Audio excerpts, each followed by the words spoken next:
آقای خمینی اونجا گفت که بله صدام دیوانه است، چند تا سنگ زده و برمیگرده و میره، در حالی که اینطوری نبود. صدام خب مجنونی بود، اما در عین حال زرنگ هم بود، خیلی شیطان هم بود و خیلی بی‌رحم هم بود.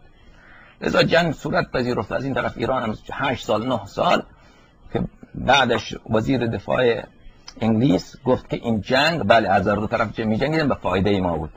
ما هم اسلحه به ایران می‌فروختیم، هم اسلحه به عراق می‌فروختیم. اینا بین خود همدیگر را می‌زدن. دو دشمن ما بین همدیگر مصروف بودن. همطور اسرائیل هم اسلحه به عراق می‌فروخت، هم اسلحه به ایران می‌فروخت. آمریکا اسلحه به عراق می‌فروخت، اسلحه به ایران می‌فروخت. بله.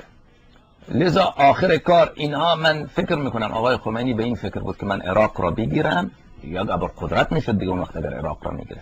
و از طرف دیگر این علمای روحانی که در ایران بودند مثل آقای خمینی، پسرش سید احمد خمینی، اینها اکثرا در عراق قبلا بودند، در نجف بودند و اینا هم چشمی خیلی شدید داشتن با علمای نجف اشرف، با آقای خویی و بقیه، و در نفس خود از اونها احساس حقارت داشتن و احساس حسادت داشتن. اینا میگفتن ما به عنوان فاتح وارد نجف بشویم، دیگر اونها هم بله اونها را دوباره انتقام اون زمانهای خود را میگیریم. اون زمانی که ما در نجف بودیم حوزه اونها بزرگتر، شهریه اونها از ما بزرگتر، رفت و آمد بزرگتر بود و ما اونجا تحقیر میشدیم.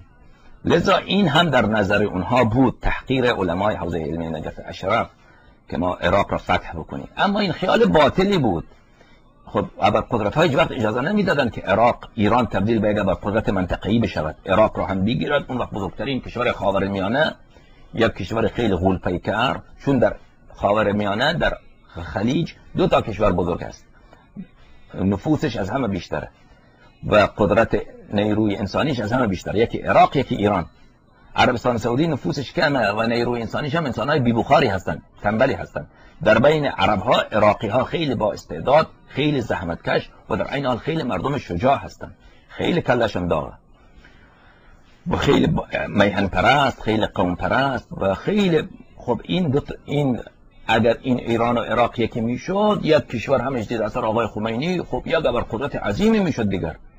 اون وقت نه عربستان سعودی نه کویت اینا که چیزی نبودن، در مقابل اینا کاری نمیتونستن. لذا ابرقدرت ها هیچ وقت اجازه نمیدادن. ایران الکی اصرار داشت که ما جنگ تا پیروزی ما میخوایم فلسطین رو بگیریم.